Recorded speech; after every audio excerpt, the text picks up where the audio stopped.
Iskay chunkapichqa hawata llamkasqanraykum Tribunal Constitucional wasi ruwaykusqa hatun rimapayanakuyta Mujer y Justicia sutiyuqta kay apachikuytam hallariykusqa Tribunal Constitucional umalliq magistrada Marianela Ledesma Narváez. Tukuykusqallataq hipakaq magistrada Delia Reboredo Marzano. Paymi Tribunal Constitucional wasitam kusikuyninta chayachisqa Constitucionwan warmikunata waqaychasqankurayku hinallataq warmikunata yanapasqankurayku.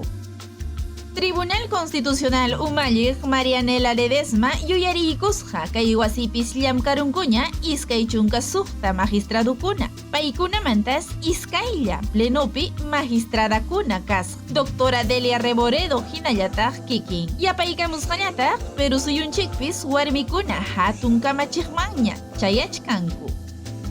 Chaynallataq willakamusqakupas Tribunal Constitucional llamkaqkuna asesoras jurisdiccionales nisqanchikuna. Paykunam kanku María Candelaria Quispe Ponce hinallataq Ornella Vanessa Tazara Ceballos.